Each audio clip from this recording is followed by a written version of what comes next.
चाहे बुआ बबुआ का साथ हो, आपकी नीति, या फिर कांग्रेस का हाथ हो, या फिर मोदी के साथ साथ सबका साथ सबके विकास की बात हो, चुनावी रणनीति हो या फिर जातिगत राजनीति हो, चुनावी समर में किसकी होगी जीत, कौन देखेगा हार का मुंह।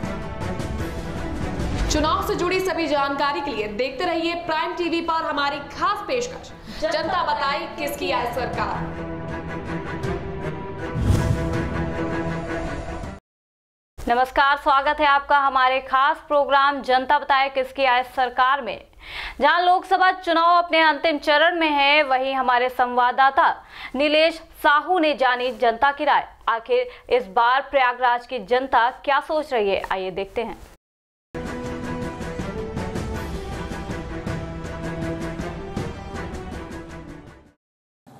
नमस्कार, स्वागत है आपका प्राइम टीवी इंडिया में। मैं आपके साथ नीलेश कुमार साहू। हमारे खास कार्यक्रम जनता बताए किसकी आए सरकार। मैं इस वक्त मौजूद हूँ प्रयागराज पत्रिका चौराहे पर और हमारे साथ दादाजी हैं। हम जानना चाहेंगे इस बार किसकी सरकार बनाना चाहते हैं। पहले आप अपना नाम बताएं। मेरा नाम अलकेश कुमार सिन्हा है। मैं एक रिटायर्ड टीचर हूँ। इस बार लोकसभा का चुनाव है और सांसद जी इस बार किसे बनाना चाहते हैं? सांसद जहाँ मैं बैठा हूँ ये फूलपुर है, यहाँ केसरी देवी जी को चाहता हूँ और मैं रहने वाला शहर दक्षिण का हूँ। वहाँ डॉक्टर नीता जोशी लड़नी तो दूंगा। इस बार क्या लगता है आपको कि कौन सांसद के रूप में आएगा? तो मेरी समझ से तो दोनों सांसद के रूप में आएंगे, क्योंकि सारा चुनाव जाति आधार पर हो रहा है, जाति समीकरणों के आधार पर हो रहा है और दोनों में चाहे वो फूलपुर हो चाहे जमुना पार हो, दोनों में जाति समीकरण भाजपा का प्रत्याशी बहुत आगे है। अगर हम सरकार की बात करें तो इस बार प्रधानमंत्री के रूप में किसे देखना चाहते हैं? स्वाभाविक रूप से नरेंद्र दामोदर दास मोदी को, मोदी जी को। और राहुल गांधी को?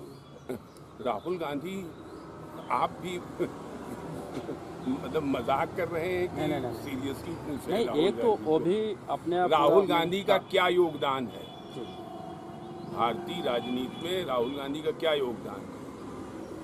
वो वंशवाद पे चले आ रहे हैं ना कि उनके घर में नेहरू जी थे, इंदिरा गांधी जी थी, राजीव गांधी जी थे।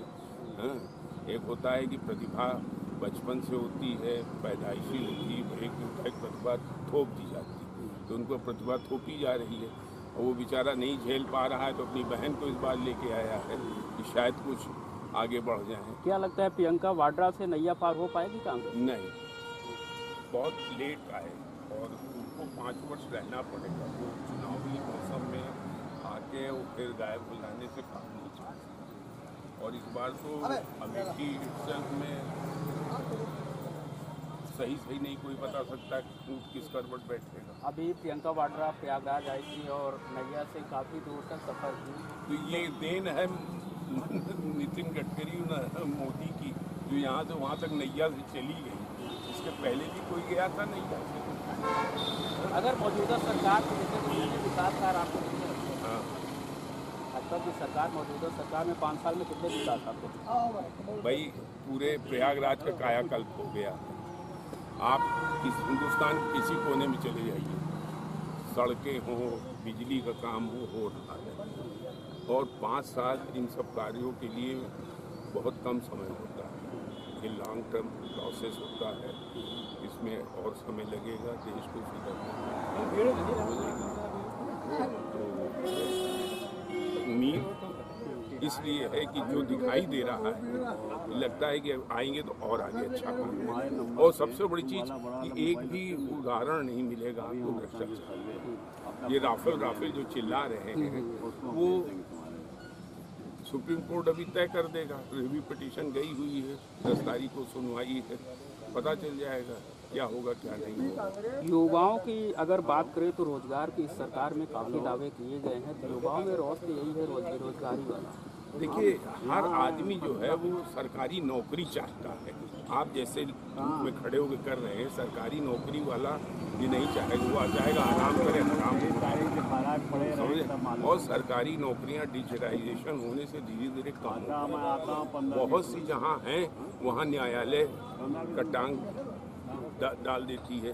जैसे शिक्षक भर्ती है, 68,900 कितनी भर्तियाँ होंगी, उसमें फिर हाई कोर्ट ने अड़ंगा लगा दिया। तो कुछ लोग जाते हैं इसीलिए कि अड़ंगेबाजी चलती रहे। कोई नियुक्तियाँ जैसे निकलने को होती हैं, कहीं उसके क्वेश्चंस पे, उसके आंसर पे उंगली उठा दी जाती है, कहीं कह देंगे इन्होंने ये किया, कहीं कहते हैं उन्होंने ये किया।